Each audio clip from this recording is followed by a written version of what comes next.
time of year, ICUJP depends on the kindness and generosity of friends and newcomers. In the announcement you received to join us today, there's a link to make a donation. We have a small budget and try to keep the doors open and pay our expenses. So anything at this time of year you can donate to ICUJP to ensure that we continue this important work, we'd be very, very grateful. All right. Thank you. Happy New Year. At least we hope so. But then it's up to us. Things are really horrific these days with the president and so many members of the Senate and House supporting genocide. But I don't believe we have the right to despair. So I will offer, among my thoughts on the coming new year, the hopeful along with the horror. First, a bit of personal New Year's story. I've gotten to the place where I feel hopeful about finally becoming a professional writer. I've been selling printed booklets of my poetry. Lots of friends are buying them, though I don't know how many of them are actually reading them. However, I have had, like this morning, some really great comments from those who have. I have 3 novelettes, which I feel good about, and I expect my novel to be done this coming year. My screenwriting is finally coming together, especially since having discovered a festival dedicated to social justice filmmaking. I submitted 7 screenplays and 6 were chosen as finalists, winning me my first ever trophy. So let's move away from me to social justice realities of the world for the new year, although almost all my writings promote social justice. 2024, this is known as an election year, right? I know, 501c3, we can't endorse candidates. I won't, just some observations. The 2 most talked about potential candidates are a man with a lower approval rating than the other one who has 2 impeachments and 4 criminal indictments against him, a lower approval rating than any previous sitting president since Truman in 1945, plus Genocide Joe has alienated a significantly large number of Arab American populations in critical swing states. He's not happening. But I keep hearing people saying things like, oh, let's not talk bad about him. We don't want a repeat of the previous president. Why is it that people seemingly are totally unaware that 5 months before the November election is another one? The people of that party can choose someone else to run in November. All right. Internationally, there are a few things that give me hope.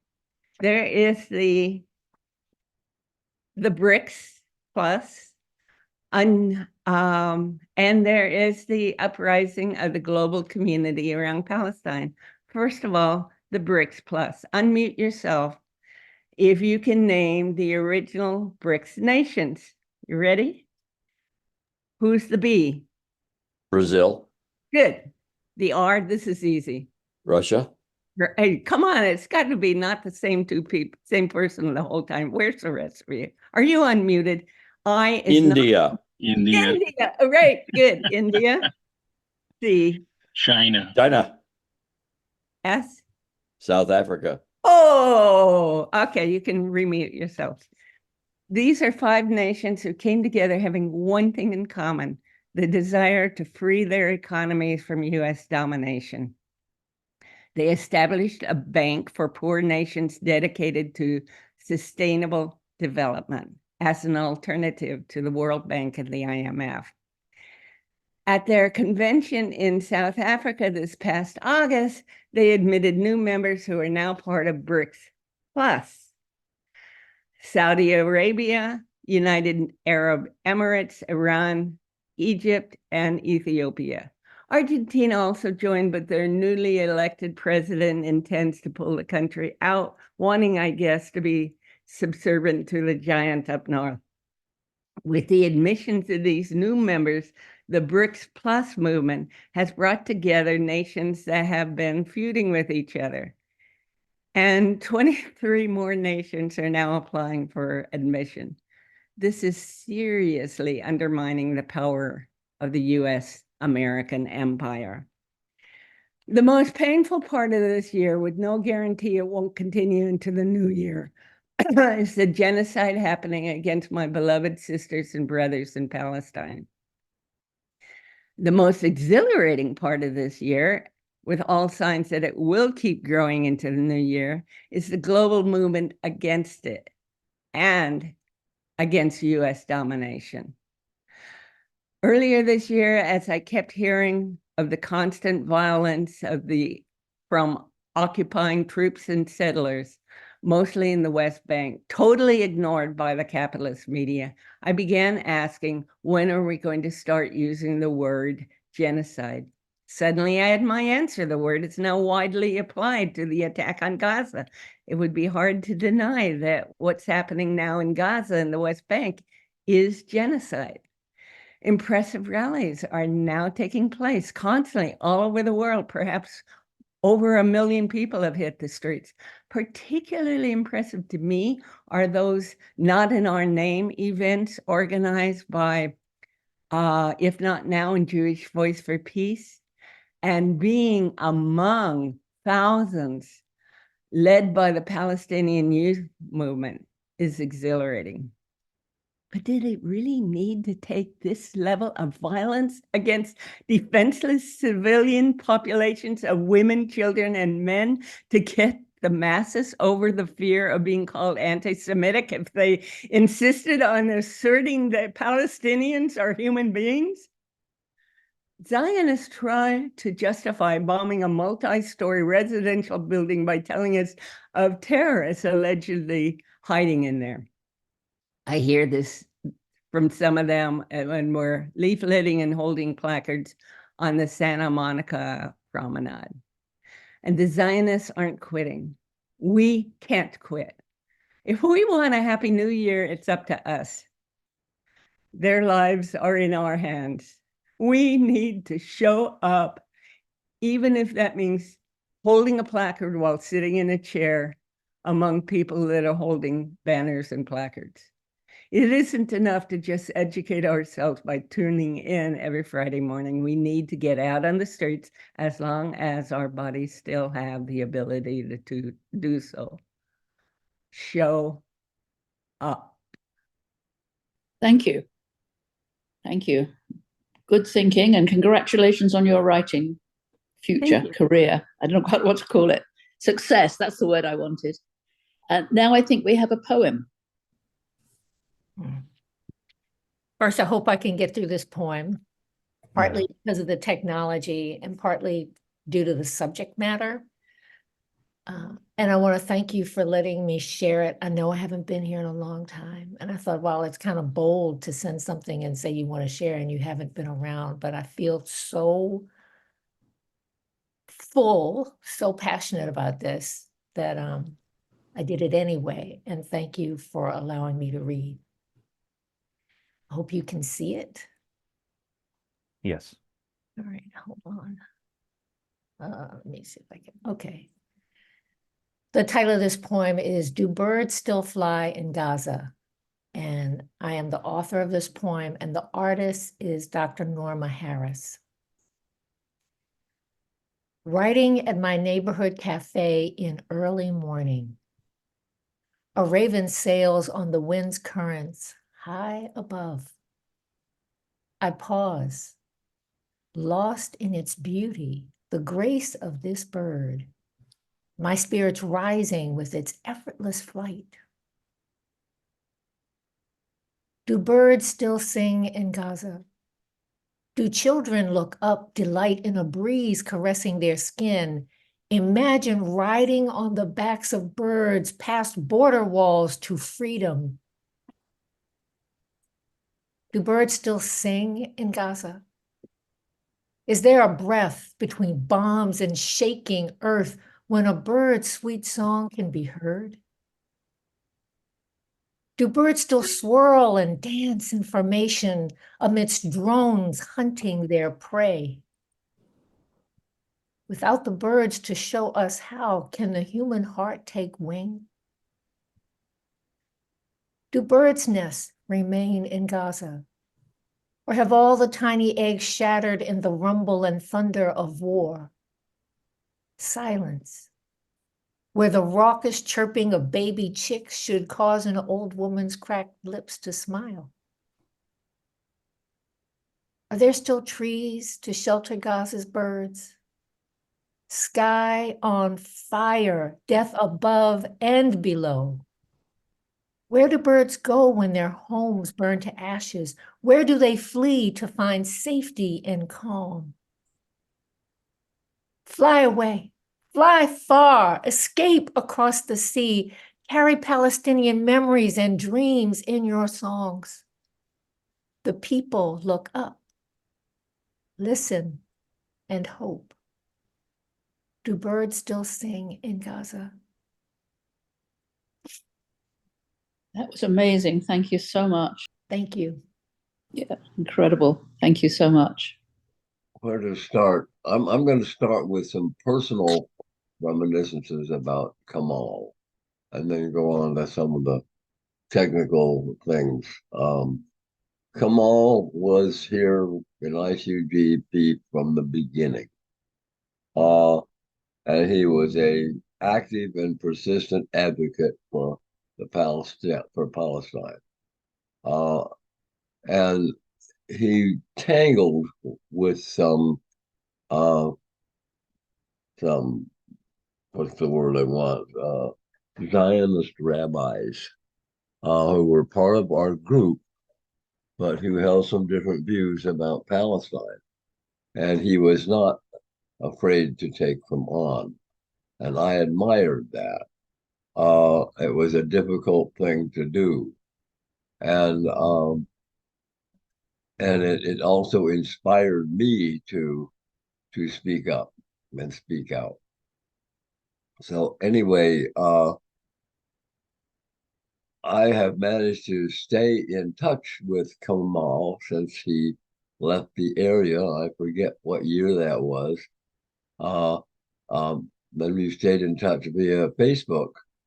And that's what allowed me to set up this presentation, because of my continued contact with Kamal.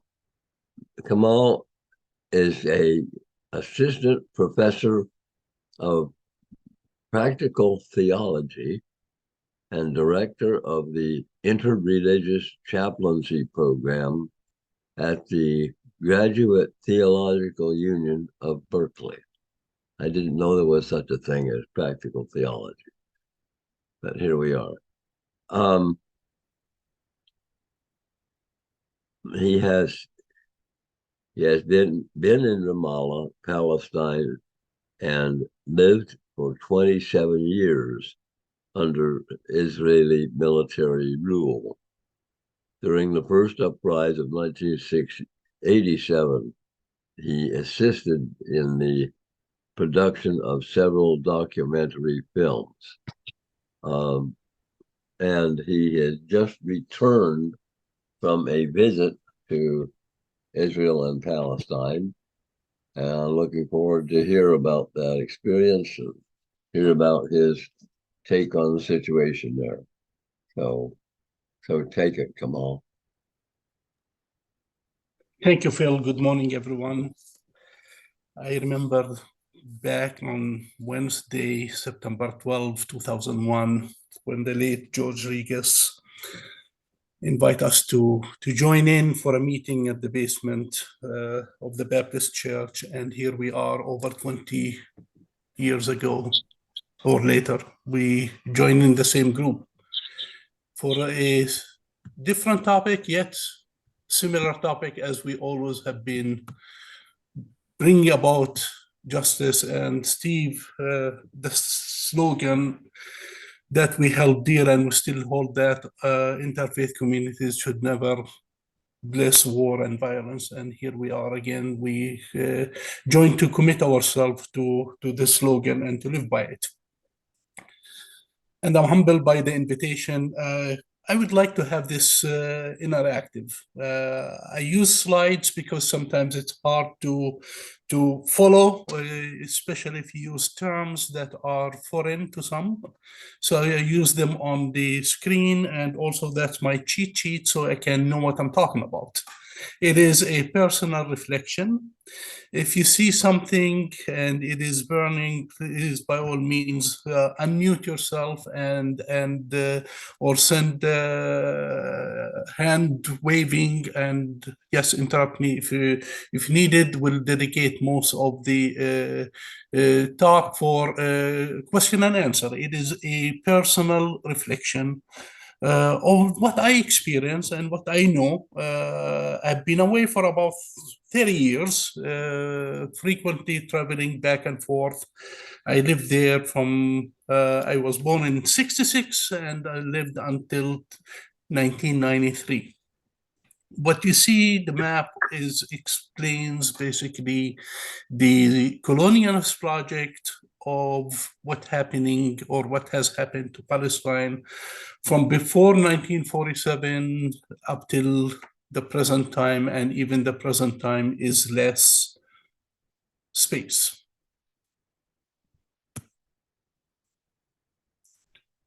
And the question that most people, especially framed in the media, is Hamas started the mess on October 7th that warranted the response. You know what? It is true. Hamas started the October 7th problem. It started the war. But no one can claim that Hamas started the occupation and the conflict. It started way before Hamas was established, which was established in 1987. This conflict that we're talking about, it claimed the lives of over 25,000 people. The overwhelming majority of them are women and children. So we'll address the history of it and what's happened, and that's number two. From occupation to apartheid is what I experienced, and with everything else is what's the future look like, and everyone is talking about the day after the war ends, and would like to share with you a perspective on that as well. Back in the 1800s, there were three nationalist movements that started in Europe: fascism, Zionism, and Nazism.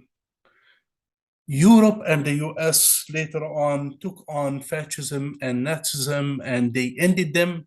Europe approached a development project, while Zionism remains as the last remaining nationalist movement. But the irony is it is sponsored and it is given life and breath by the United States and Europe. The British Mandate that was established over Palestine in 1923 came after a promise by the Balfour foreign minister of the UK at the time to establish a Jewish home in Palestine. Over guilt over the Holocaust, the UK sponsored and facilitated the Jewish immigration to Palestine, crushed the revolt of the Arabs of 1936 and 39, who objected to the mass immigration. And after that, there was the UN partition of 1947 that gave more land allocated to Jews than to the indigenous population of Palestine.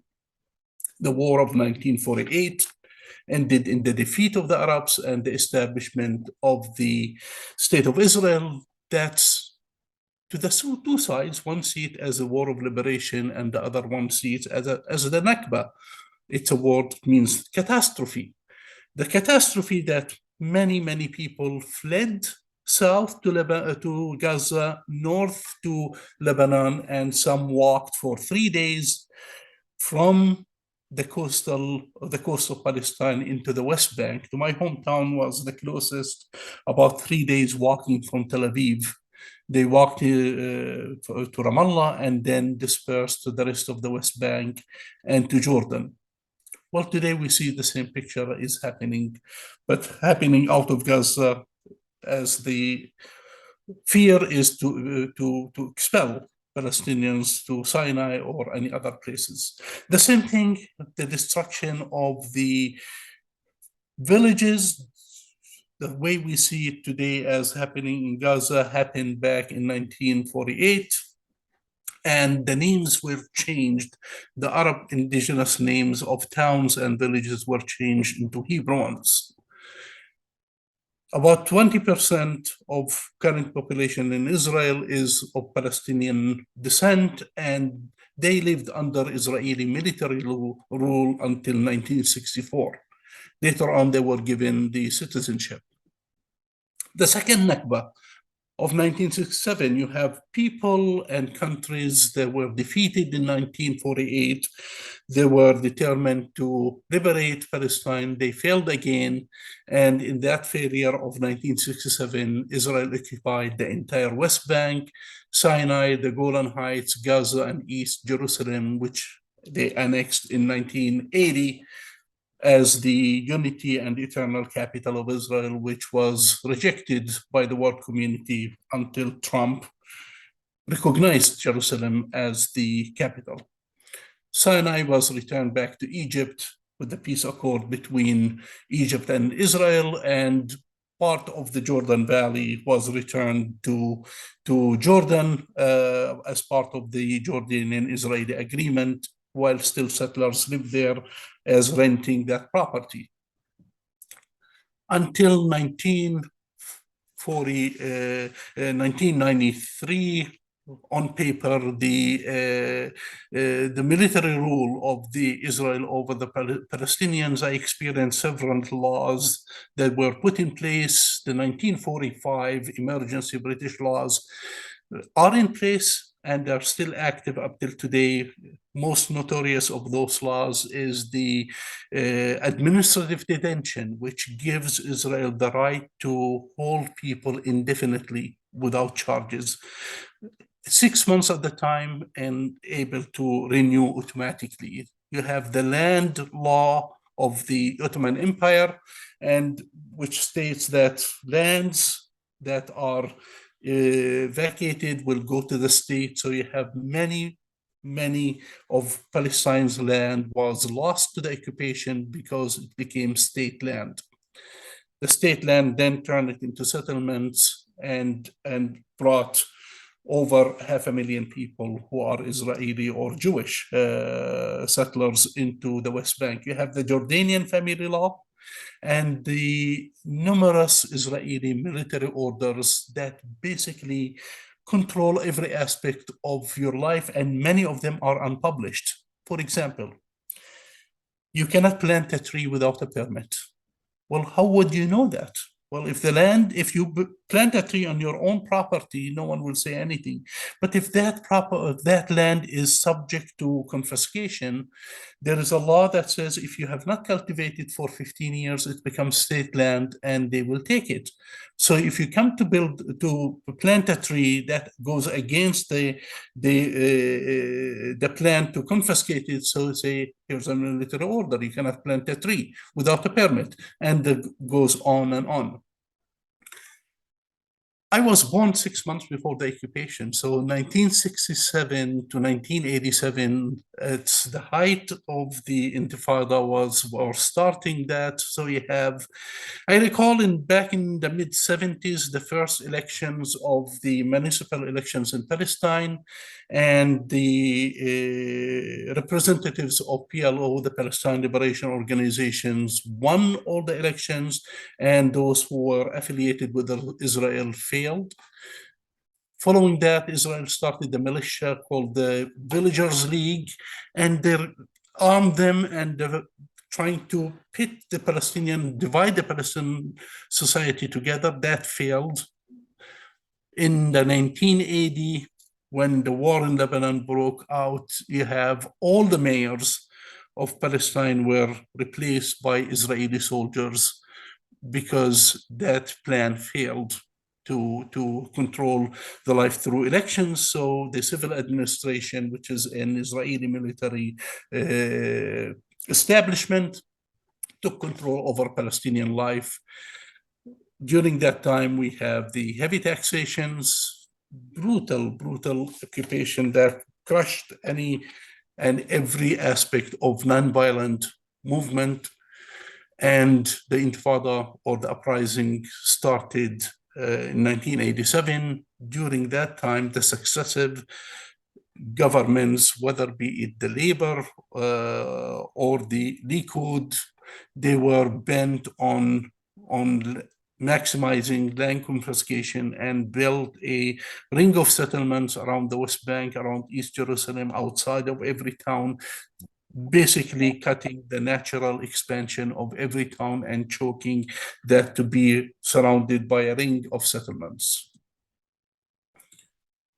What we're dealing with is an immortal occupation. In 2010, I visited Auschwitz, and I was studying the ethics of war. I went to a museum in New York, then to Germany and Poland, and visiting the many stations that Jews were taken to on the path to the Holocaust, to the concentration camps. And I met with the Holocaust survivors who showed me her tattoo printed on her arm. And I said, I have my own tattoo, but it's not visible, it's invisible. It is a 9-digit number that I recite in Hebrew upon request. To be honest with you, I don't know it I cannot say it in Arabic numbers, or I cannot say it in English. I have to write it down, but it is ingrained in my brain in Hebrew.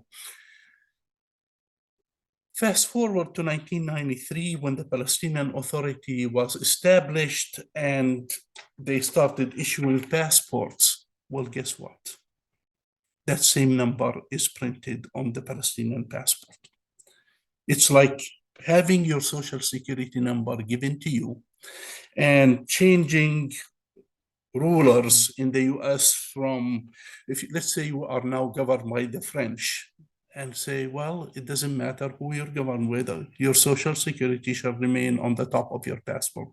No matter where you go, what the color of your passport, what's the agency that issued it, you're still under occupation. Palestinian vehicles had different license plates. The color was blue, Israelis are yellow. So to differentiate even the occupants of the car before even approaching a checkpoint. The ID cards that the Palestinians hold in the West Bank, the color was orange. For Israelis, it's blue. It's a way of differentiating which one gets the blue, which one's not, which one is stopped, which one has a pass. Then you have, in between towns, most of the fertile land was taken to construct Jews-only road. And I don't say that word lightly, by the way. It is only dedicated to the use of Jews, settlers in particular, to move from one settlement into another without going through Palestinian towns or sharing Palestinian roads. That is apartheid. And the only way out of that is by ending this occupation. So when we look at the issues ahead, what do we have? What are we dealing with? It's not the latest war in Gaza, even though it is painful. When we look at about 5 issues that we need to pay attention to is, first of all, Jerusalem and what it means in terms of religious freedom.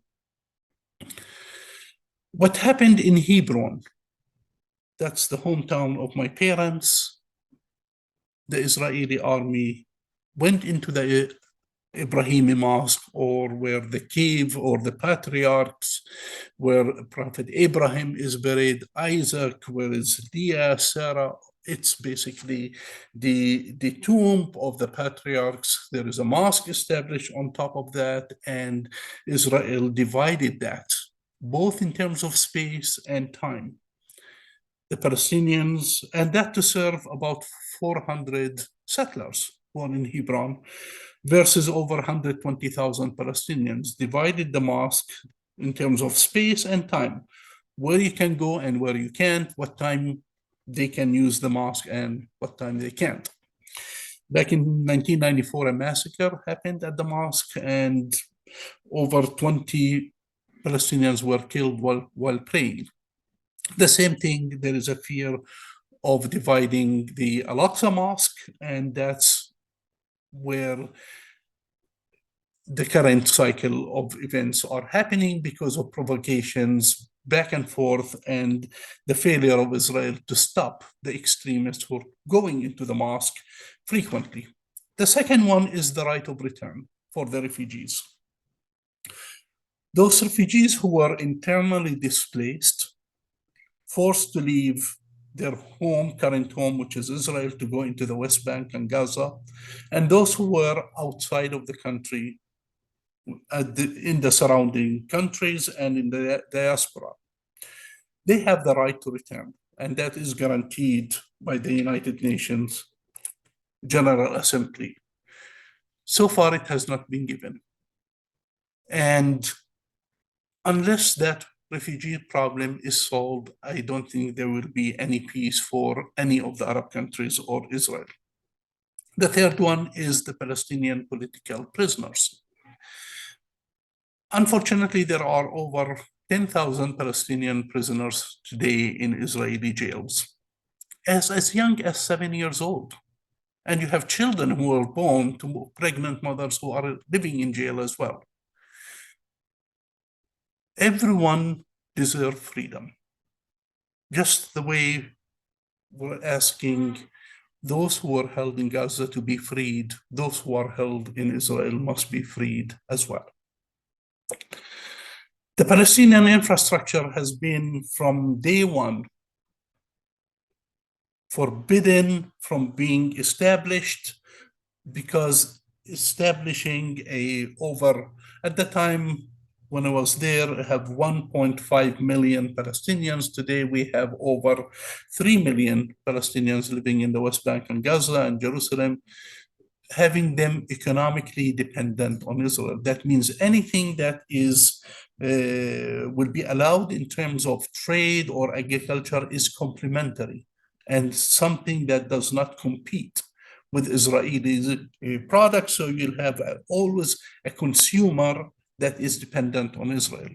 So Palestinians were never allowed to have a seaport and an airport or use their own water resources, use their airspace.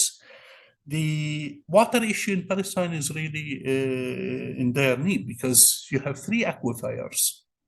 One in the southern border, which is under Gaza, and that is simply unusable. The salinity of the water is over 95%. So even before cutting the water, if the Gazans wants to dig for water, they would get sea level or sea quality water. The second aquifer is over the coast, which is now what is home as Israel. And the third aquifer is over the hills of the West Bank, and that's where the majority of settlements have been established. In the Oslo Peace Accord that were established between the Palestine Liberation Organization and Israel back in 1993, explicitly say you have no right to the underground or to the airspace. So even within an autonomy over the land, still you cannot use or control your water. And the last thing is the settlements.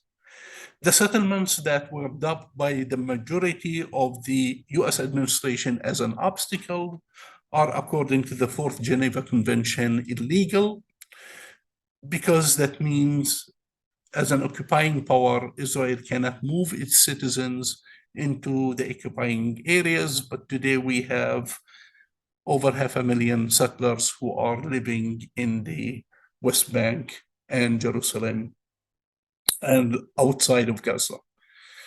That's my presentation for today, but what we can do about it. What we can do about the current one is, number one is, the least thing is to call for a ceasefire. I think by now Israelis know that the goals that the current government of Israel put forward will never be achieved. Even the entire Gaza Strip is being leveled. The three goals will never be achieved. You cannot achieve gain by force. It's only by negotiations. For you friends, here is we need to address the root cause of the problem, which started here or in the US. It's the Christian Zionism. The only way we can change that is through adopting and changing and the hermeneutics of looking at the text, that before each one of us in our respected faith and adopt a liberation theology. A liberation theology that humanizes everyone, that produces the dignity and worthiness of everyone, recognizing the pain and dealing with conflict through compassion, not revenge. To adopt that formally in our mosques, in our churches, in our synagogues, in our places of worship, and to preach it and teach it and live it is our way of producing a generation that is not warmongering. For those who have not been to Palestine, I invite you to go on solidarity trips and go and meet Palestinians, go into their homes and share their food and listen to their stories. It is the stories that keep the birds flying back home, not the lack of trees. The stories are becoming alive. When they tell them with all the pain, that pain will be released simply by looking at the person as a human being. There are many products that are Palestinian that are not produced, that are fair trade, and they deserve your support. In the season now for the elections, we look at the current administration and we say, the day after the war, we need to stop giving lip service to ending the conflict. We need to end it immediately. And ending it means when you support the two states, you recognize one state and you're not recognizing the other. We need to recognize the state of Palestine by formally introducing that in the UN. The way Israel was recognized in the UN, Palestine needs to be recognized. So we call for free and fair elections with United Nations monitoring and support the right of the refugees to return. One way of looking and reading of history, and I welcome all your questions and comments because I want it to be interactive, and I cannot see what's in the chat, so please just feel free to raise your hand and chime in. I'm not going to call on anyone, so Steve, you have your hands up. I do. Thank you, Kamal, so much. It's bittersweet because I miss you so much. I miss your insight and your knowledge and your intelligence and your compassion, which brings me to a two-part question, and we'll respect others to ask questions as well. Tell us about your family and friends in Ramallah. I don't think the West Bank and the settler violence that has been unleashed and is undisciplined and free fall has gotten enough attention. How are your family and friends doing?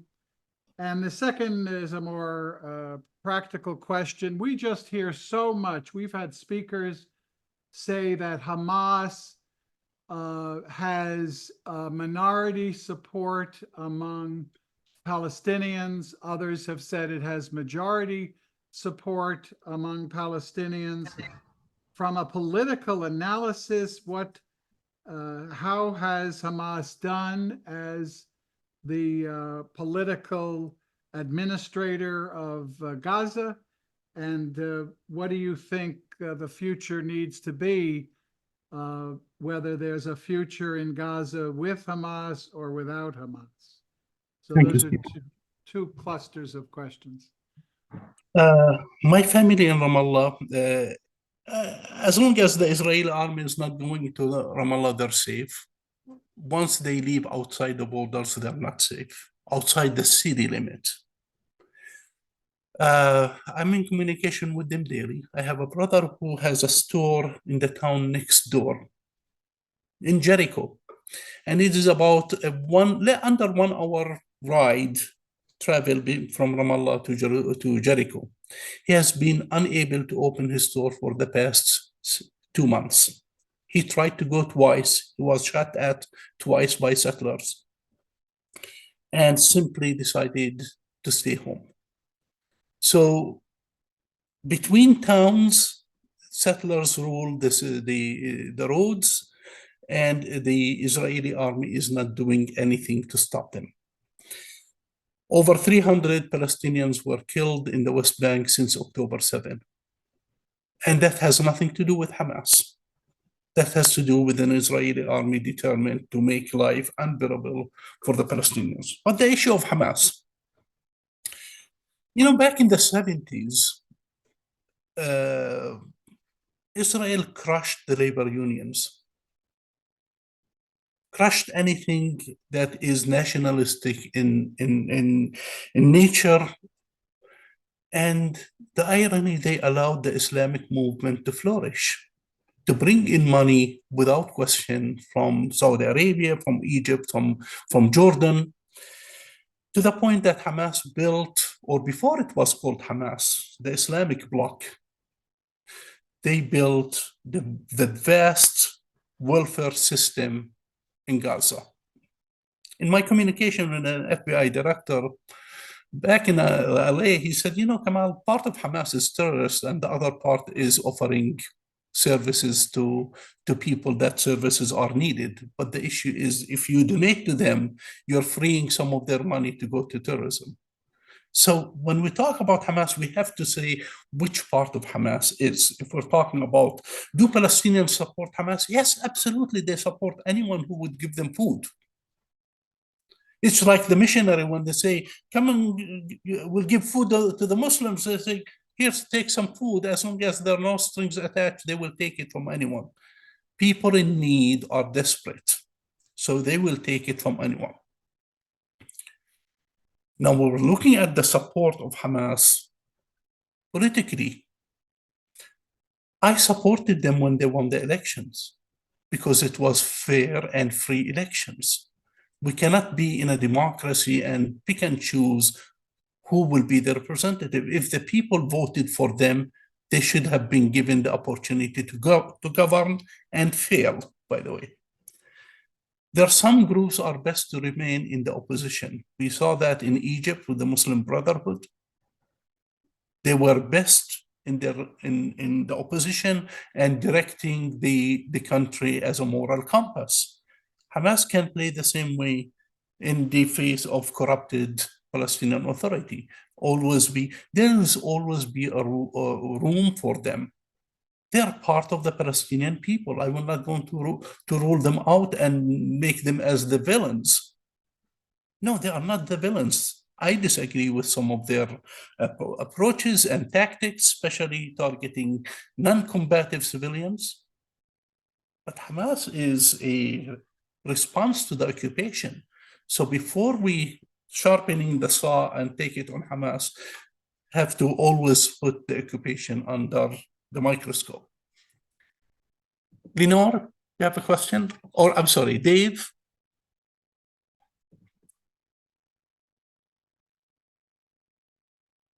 Lenore. I'm sorry. Okay, Dave. I wasn't able to get the audio. My question, I have many questions, but you mentioned the recognition of a Palestinian state, And personally, I believe that most Palestinians would like to see, at the very least, a single democratic, binational, secular state with full rights of return granted to all of the people who have been forced to flee Palestine. So that's one vision of an outcome of this colonial enterprise that began well over 100 years ago. Among other people, I know that Ilan Pappé, an Israeli professor and historian, has been advocating for that position for a long time. So what is your vision of an outcome, a future for Palestine? Probably not in my generation. When a marriage goes bad or a relationship goes bad, you separate. You don't stay the course. We cannot start from occupation into one state. If that is the goal, and that's what the majority wants, I would say no, 2 states, back on the borders of 1967 with negotiation on some territorial exchange. And Israel wants to have a Jewish state. That's their issue. They can have their Jewish states if they want. Having a 2-state requires infrastructure in Israel as well. Number one is to construct, for example, a railway and land that connects, a bridge that connects the West Bank with Gaza, because those are not 2 separate entities. That's the same people. Connect that. The second one is to establish infrastructures, towns in Israel that will evacuate all their settlers out of the West Bank and Gaza into Israel and leave those settlements intact for the Palestinians who would enjoy the right of return to replace them. The solution to the problem is not military, it is economic. Once the 2 states see that they can live next to each other with guarantees, yes, Israel has the guarantees to security, the same way Palestinians should have the guarantees to security and to prosperity. So once that generation realizes that you're able to live and compete in a world economy and to bring products to the Middle East and beyond, if they decided to go to a one state that they'll issue, I don't support it because of the years of animosity, because of the cultural differences. If we're talking about Jews and Muslims and Christians as Abrahamic people, they have many in common, but it's not a religious conflict. We're dealing with a colonialist project, and the only way is a bad marriage to divorce and separate. Thank you. I have Lenora and Carol.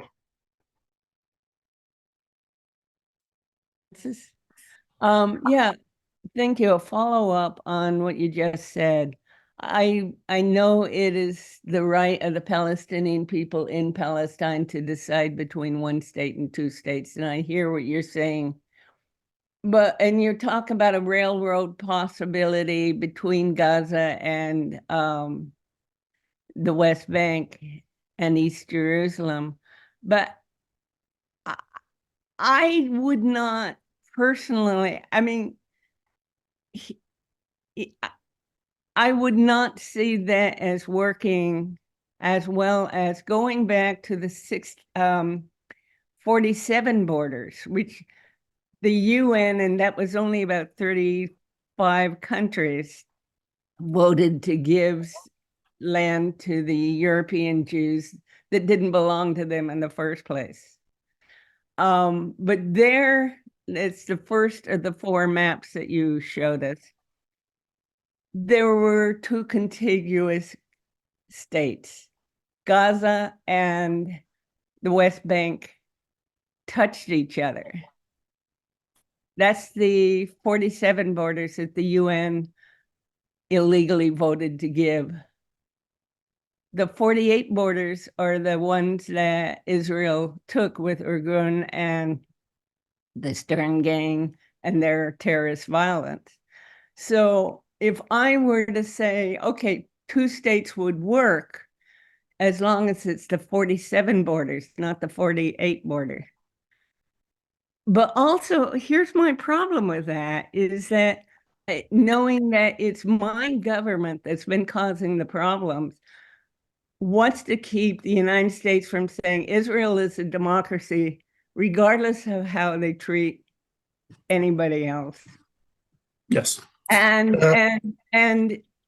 Palestine is a rogue state, and we're going to blockade them and keep them from having any decent life or even invade them. Because that's what the US government does when it has a state that it identifies as something they don't want. You know, when Phil say, I did not know if there is anything called practical theology. And what is it? We say it is the opposite of impractical theology. Going back to 47 is impractical because simply saying it is destroying the state of Israel and giving extremists the way out of solving the Palestinian problem. If it was in 1947 and 48, without all the immigration and the people who are there, maybe. Today it's a different situation. So when we look at 1967 as the border, it is able to sustain the two states with the two people in them. The 1947 will not be able to sustain the two states. It is a no-pointer or a non-starter to start talking about 1947 when one state is there and the other never seen the light. So I will settle for the 1967, even though it's painful.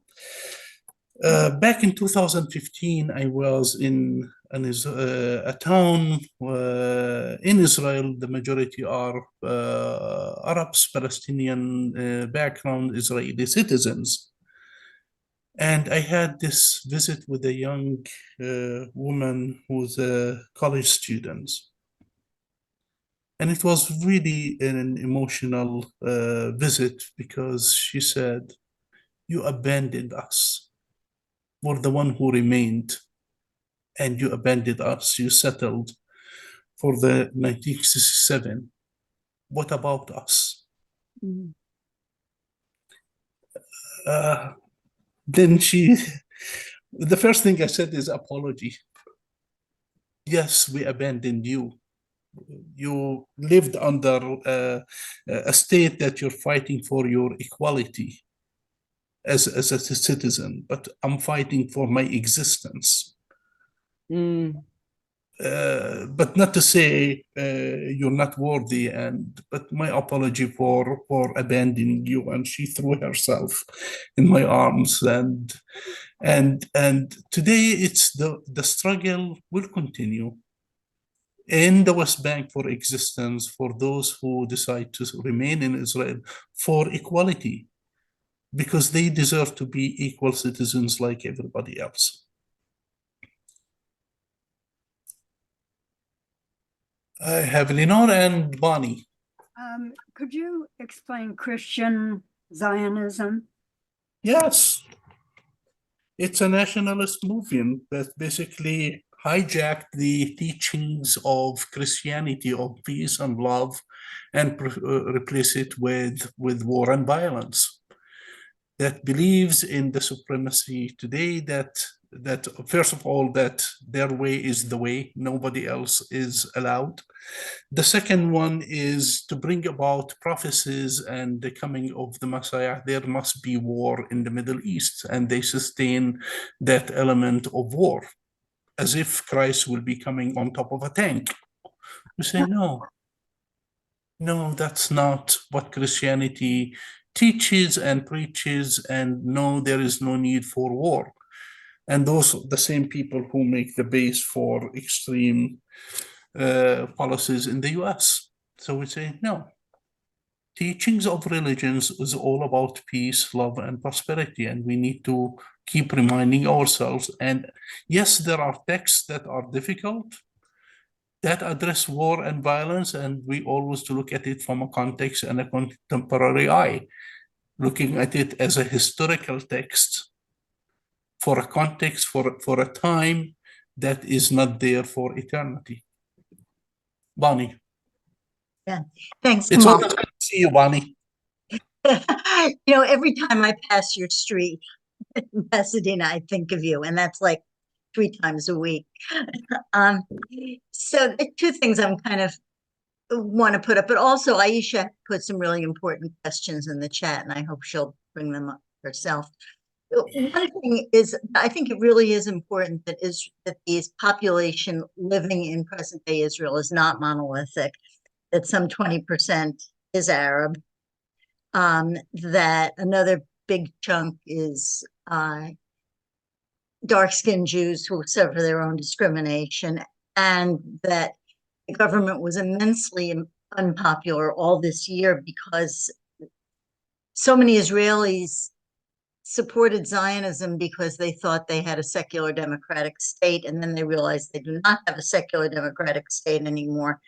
And that's really changing the way people think. So I think we have to think about the fact that there are instabilities and contradictions inside Israel. But more critical, I think, is that Zionism, actually going even back way before the Balfour Declaration, Zionism was basically a creation of British imperialism as a tool in their fight against the Ottoman Empire. And that it was after World War II, when Britain could no longer manage its empire, the United States took over that role, and that the United States was not motivated, US policy wasn't motivated mainly by Christian Zionism, but by the need to have a military base control the energy resources of the whole region. And Israel is that military base for the United States. And so I think that when we talk about the solutions for Israel-Palestine, what people in India call the far west or the Middle West, and what we call the Middle East, we have to talk about the United States, and we have to talk about what fundamental transformations we need to make, not in just who sits in the White House, but in the whole structure of American society that's built on, this imperialist foundation. Because we have, it's our intifada too. I think the world is waiting on our intifada. I just wonder whether you have any reaction to any of that. Absolutely. It's, the occupation is sustained by the US administrations. And the solution to the Israeli-Palestinian conflict is not made or cannot be achieved while talking in Gaza or Jerusalem. It is out of DC. Our tax money sustains the occupation. And for the US to play a role of a sponsor needs to establish its credibility. You cannot be a credible sponsor and say for 2-state solution and yet deny a Palestinian state from even existing on paper in the United Nations. So US has no credibility. And yes, Israel was the caretaker for the US policies, but that role ended with the first Gulf War, when the US directly got involved in the Middle East.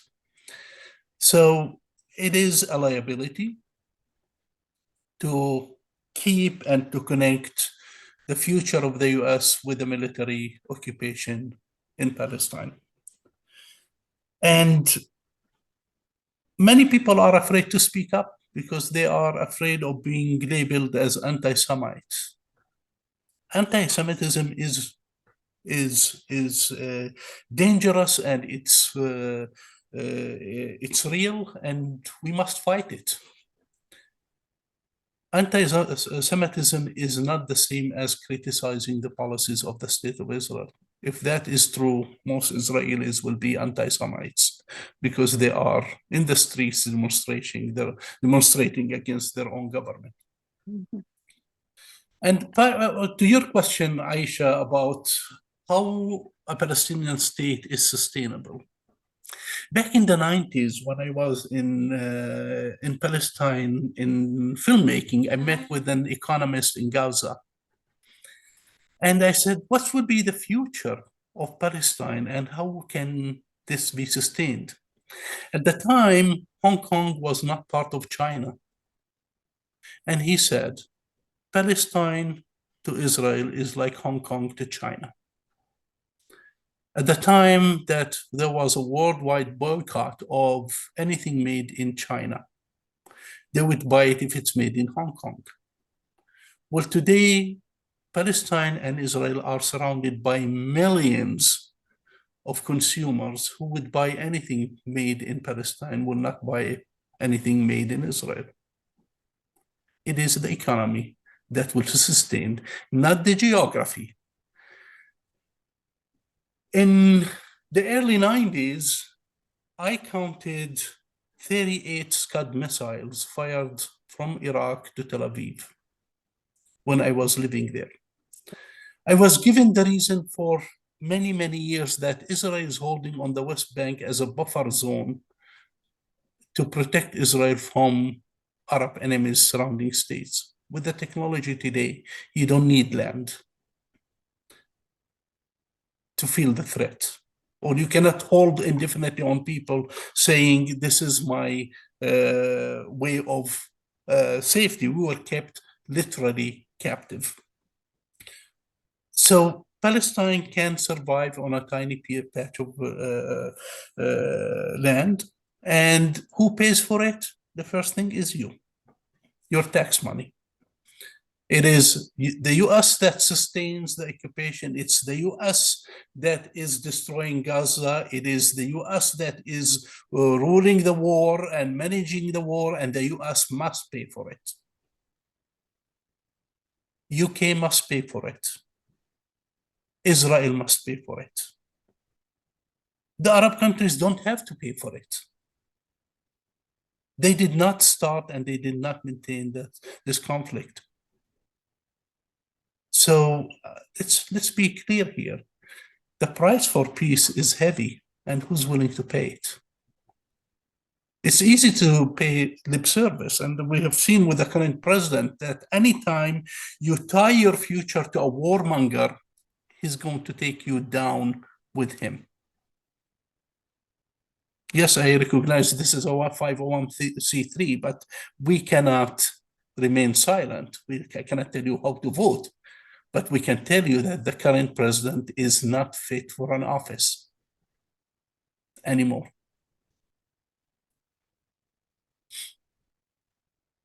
I hope and I pray that number one is each one of us will dig deep within their own contexts and look at this conflict from a wider lens than the one that we are comfortable with.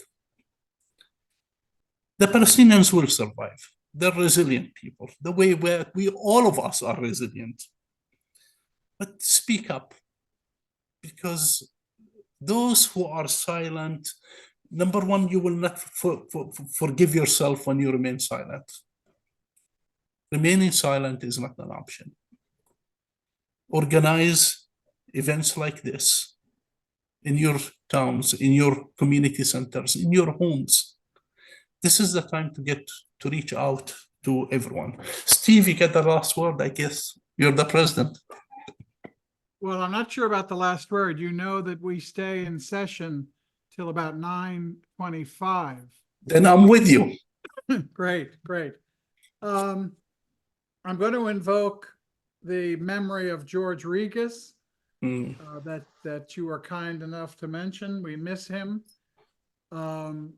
He got in trouble with the IRS for giving a sermon in 2004, framing the election between John Kerry and George Bush around what would Jesus say.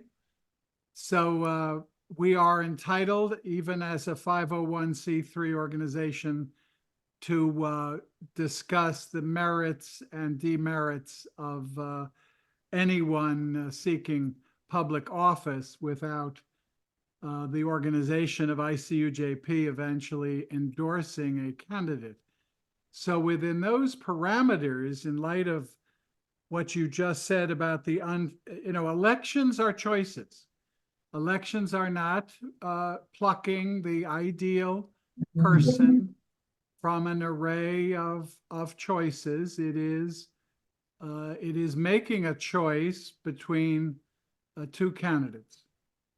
And if in fact this election is Donald Trump versus Joe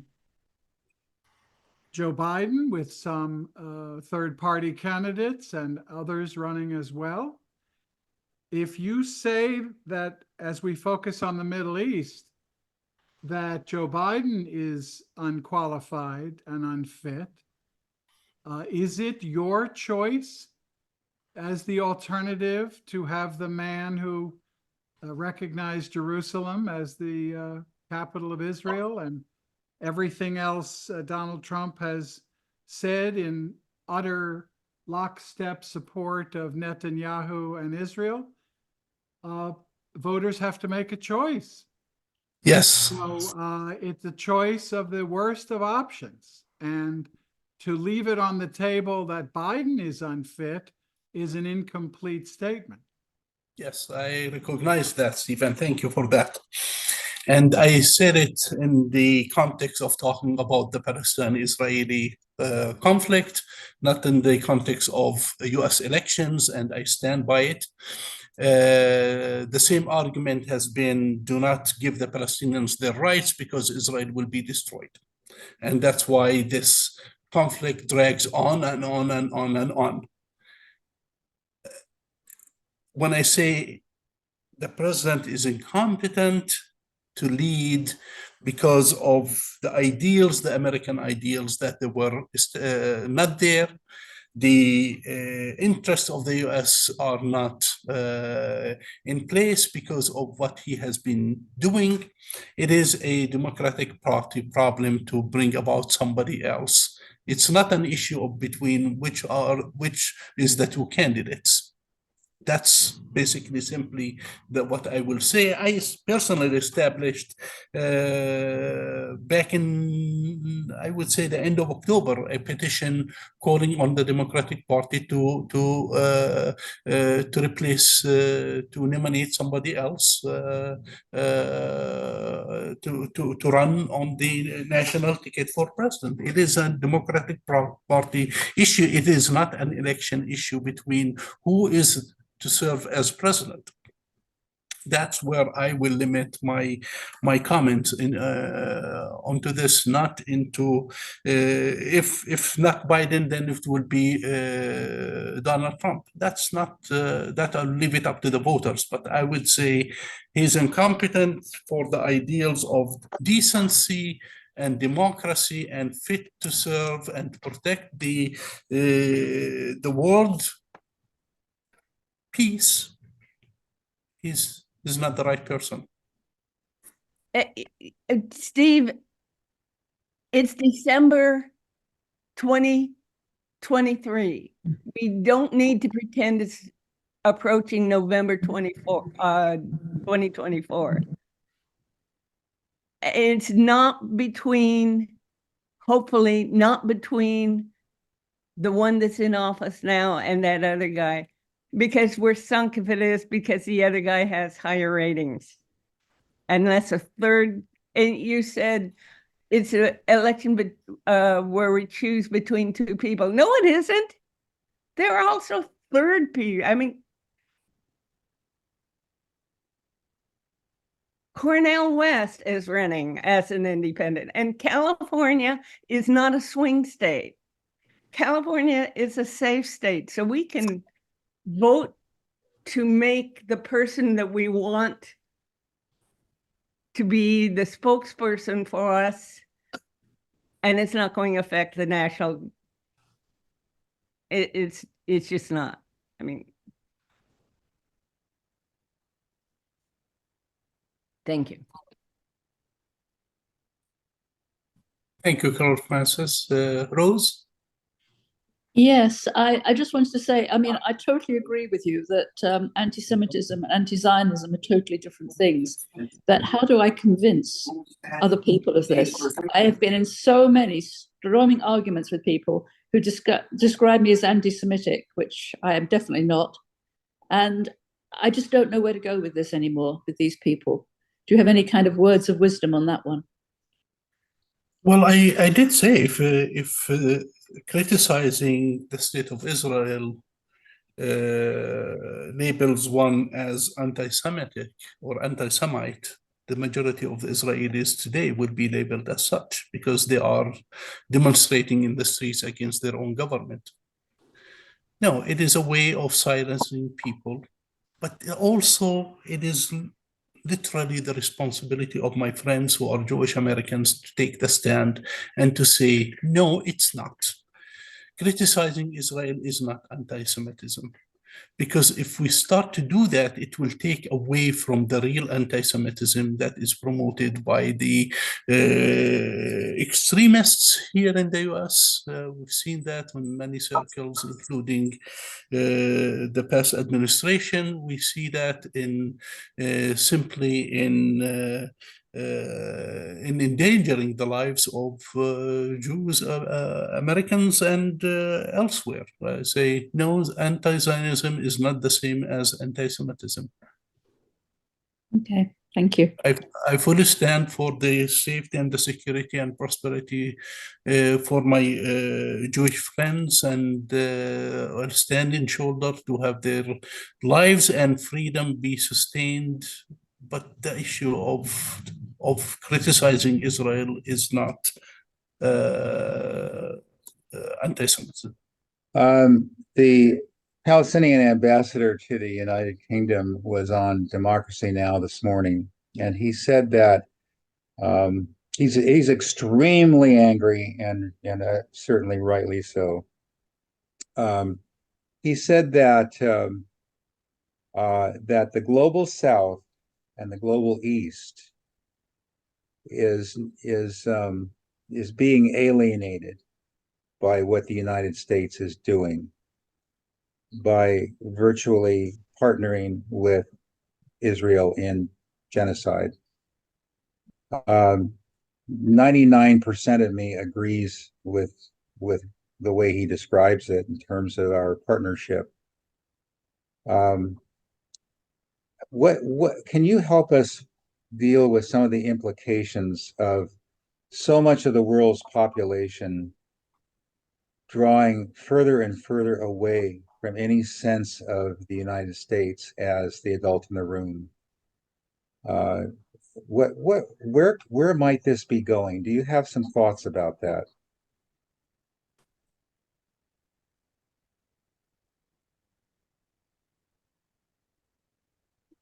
You know, we cannot talk about the current situation without looking at the military-industrial complex. It is all tied together. So assuming the role of the policeman in the world will always put us in bed with those who are rogue states, dictators, and conflicts and governments like the Netanyahu government. So as long as this is the future of the foreign policy of the US, rather than the soft diplomacy, rather than feeding the world and showing the power of the US in competing for world justice and goodness. If we continue to play that role, yes, we will be always looked at as the US as playing that role, which I don't think it is the attitude and the current performance of the current government is reflective of what the people of the US wants their government to be doing.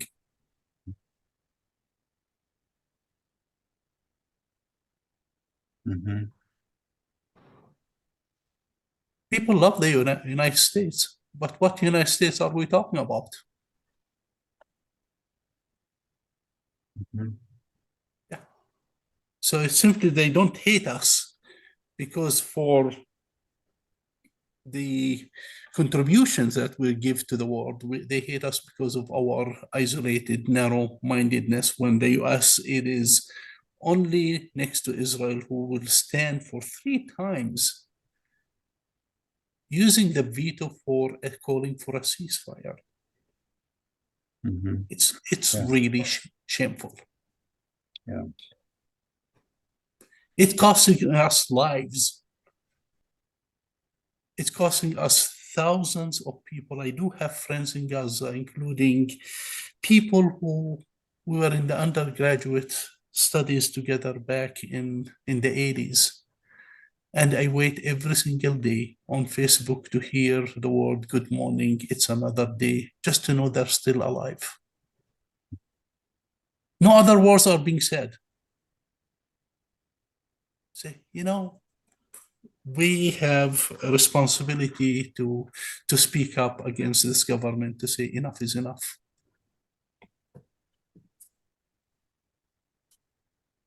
Thank you. Thank you, Rick. I wonder if Dick has a follow-up question. I would yield to him if he wants to ask another question. Well, I will just make a statement here, and it's more where I am emotionally than where I am intellectually. That we have to come to terms with the fact as a nation that we're perceived by many around the globe as bullies. And we live in the nuclear era, and there are missiles pointed at us. And Noam Chomsky often says it's a miracle that one of those nuclear-tipped missiles has not landed in this country. I've just have this gut sense that we are pressing the envelope and pressing the envelope and pressing the envelope, and that at some point, whether by mistake or by intent, one of those missiles is going to be released. And then it's all hell to pay. I can't help but think we're sleepwalking toward something very, very, very serious. And I want to ask you whether in your own reflections, this is of concern. I don't hear nearly enough discussion about the nuclear threat, but I wonder where you are with that, because you're obviously a very reflective and informed person. I would value your opinion about that very matter. Thank you, Rick. It is a concern. It's the only country that ever used the atomic bomb is the US. And to have that nuclear power, including the state of affairs with the administrations, it is concerning that, yes, it's the fear is not any of those missiles that will land in the country here. It's the fear, real fear is the use of the US of those nuclear powers or by some of the allies. Recently, one of the Israeli ministers called for the use of nuclear powers against the Palestinians, and it's significant on 2 levels at least. Number one, it is the kind of speech that we see coming from the government of Israel. And the second one is the admission that for the first time that Israel has nuclear power. You know, speech like this does not come out of a vacuum. When I studied the Holocaust, 4 things were in place that allowed the government, the Nazi government, to carry its plan. Number one, 70% of the Germans were in support of the government. Well, if we look at any issue that we're dealing with, we're not that close, we're not that far, I mean, from becoming that extreme society when it comes to having an extremist in the White House. But more than that, you have the four things that were in place. You have the media framing. And when we look at where we stand as a government, as a country, and how the Palestine-Israeli conflict is being portrayed, you have the media the first day that says this is a war between Israel and Hamas. So the power to filter the information, what you are able to think and see, you have that arm, and the propaganda is alive and well. No, it is not a war between Hamas and Israel. It is a war between Israel and the entire Palestinian people. The second one are lawyers who frame the issue, who change the laws at times of war and conflict that will manipulate it for their own gain. Today we're talking about changing the death penalty in Israel to have those who are involved in attacks to be killed. We've seen that the same way in Germany at the time of conflict. The medical establishment. We have the Nuremberg trials and codes that did not come out of a vacuum. The participation of the medical establishment in the affairs of the Nazi Germany. It was shocking to me that over 100 Israeli physicians issued a letter onto the government to destroy all the Palestinian hospitals, along with the people inside of them. And the war will not happen also without having faith leaders feeding and sustaining the conflict. And of that, we have plenty of people who are adopting war and violence. So in order to solve that problem, we need to look at all these four elements of political, legal, medical, and narrative. So to change that, in any conflict, we need to change all 4 elements of them. And that's why I look at groups like this, ICUJP, and the role of the ICUJP in the society is one of the causes that I would wholeheartedly support, because providing the narrative from a theological point is how we can change the minds of people. Thank you. I have 3 people. Aisha, you have not asked, and I have Dave and Steve. So, Sure. Second, just to say that we are beginning to get to the end, because it's now 9:16. So if these 3 questions could be relatively quick, that would be great, because 3 at the end can be a lot. Thank you. Okay, I'll be short.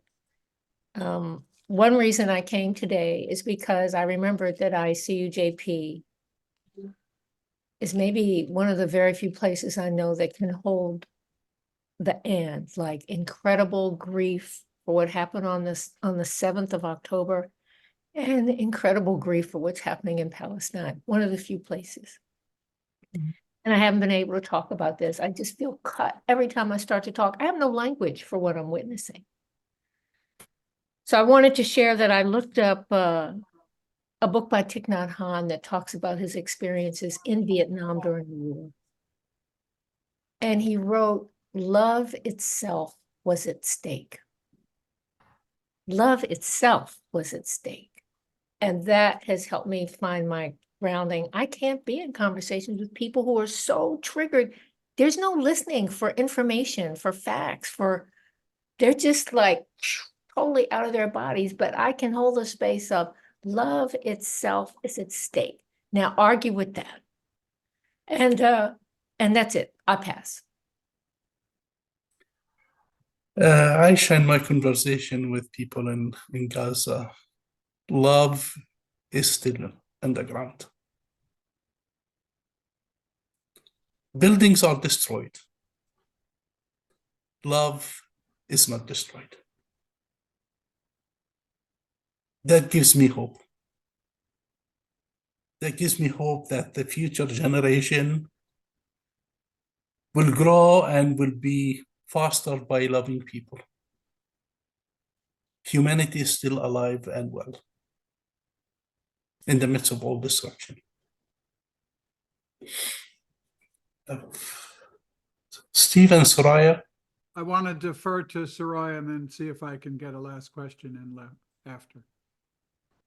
Oh, thank you. I'm also a long-time member of ICUJP. Just feel like I'm stepping into a landmine, but I have to ask this question. I think this conflict has a past, a present, and a future. And where we stand is very important. And I feel that one of the things that need to change is the ethos of Hamas, where this was observed in 1947 by the British government, where they said clearly one party wanted a state and the other party didn't want them to have a state. So I feel this ethos fueled this conflict. And I'm not in any way supporting decisions made by the Israeli government. Some terrible things were done. But my question today is clearly is directed towards because I work in the area of gender violence. The violence we noticed perpetrated towards Israeli Jewish women was genocidal. I just posted an article from the New York Times with research and backed by many witnesses. And I see a link between Iran that habitually have even gone to the extent of killing its women for not wearing the hijab. I'm Muslim myself. And I want you to talk to this because can we condemn, can we stand and not condemn this particular action of Hamas-led genocide against the Jewish women? Genocide. All of it. Whether be it done by states, groups, or individuals. I share the same concern with you. And the way out of that is to hold them accountable. Holding them accountable is not by publishing a New York Times article that, again, I said the part of the narratives of the media is not free. They're part of the problem as well.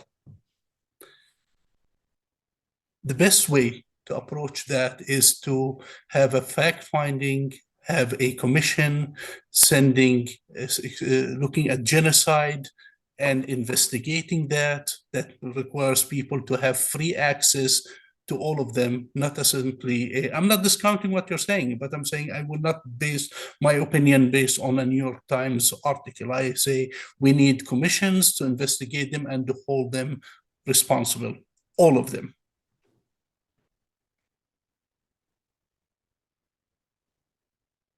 Thank you. And I also want to add that I met many families of victims and I heard it was corroborated. So you're right, we need to go further.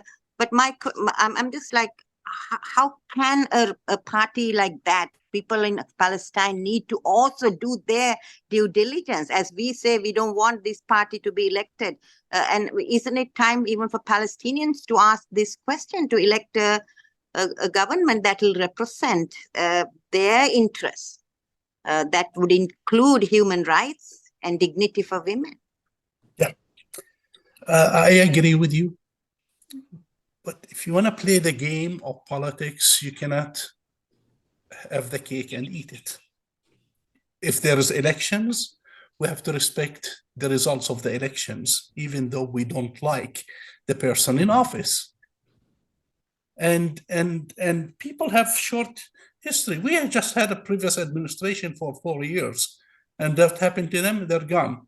And I did say, Hamas won the elections, they should have been given the opportunity to govern because they won the elections. Whether the Palestinians would want them, that's a Palestinian issue.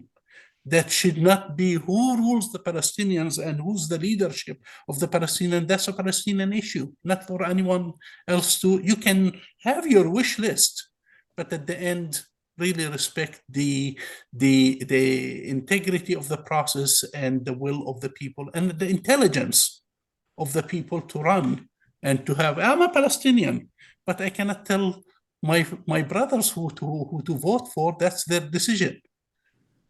And I cannot expect a US administration to say, those people are not the people who should run. That's not their decision. Steve, you get the last word. Yeah, well, you'll get the last word.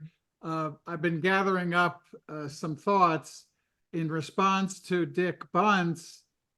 Israel has declined to sign the treaty on the non-proliferation of nuclear weapons and is believed to have upwards of 400, between 80 and 400 nuclear warheads. So we need to talk about that.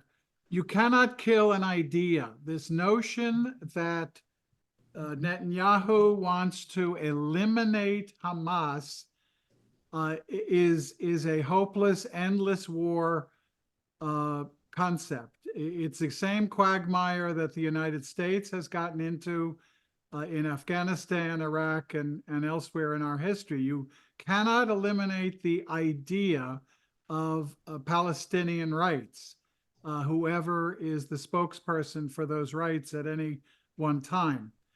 My final thought, well, one thing I want to say procedurally, Kamal, could you, at the end of our session, gather your thoughts to offer us some prayer from the Quran that you can translate and give us some inspiration? We end every one of our sessions, you may remember this, with some inspiration, a prayer, a good word that will send us off. And we're blessed to have you with us today. So I'm giving you 4 minutes of warning to gather your thoughts if you can help us close. My last concept picks up on Bonnie Bluestein and others, and some people are saying, you know, the United States has its original sin of slavery and white supremacy. Israel has its original sin of Zionism, which is a political theory of colonialist origins, as Bonnie points out. We need, as much as we campaign to dismantle the original sin in America, the Israelis need to eliminate its original sin. And I think to Rose, we can talk to our friends, and Aisha hinted at this. We can first accept their pain and their grief and their sadness at whatever loss of innocent life they have experienced. Then we take that to the next level and ask, can we imagine an alternative world? Can we imagine a world in which, in the case of the United States, we actually live up to moral principles which were hypocritical when conceived by slave owners, but are ideals that we should be expressing in the UN and we should be expressing around the world. If we seek the higher ground, then we can expect other countries to follow us. So your last thoughts, Kamal, you are now a card-carrying member. We've renewed your ICUJP membership. You are welcome back whenever we can have you, and your final thoughts on this. Thank you, Steve. Thank you for your kindness. I've been deserting this family for a long time, and when I show up, I'm welcomed with an open arms. So thank you for the love. Final thoughts. Look at the time and the need for healing. The time we need for comfort, to comfort each other from the pain of October 7th and before October 7th and after October 7th. The need to affirm and restore the humanity and the dignity of everyone. Without those, I think the cycle of violence will continue. The verses that I would like to share today are from Quran 41, Surah Fussilat, verse 34 and 35. God said, good and evil are not equal. Repel evil with what is good until your enemy turn around to become your closest friend. We don't make peace among friends. We strengthen peace among friends. We make peace among enemies. And today, in the context of the Palestinian-Israel, Palestinians and Israelis are enemies, killing each other. Our role as faith communities is to hear the pain coming from both and take a stand. When one is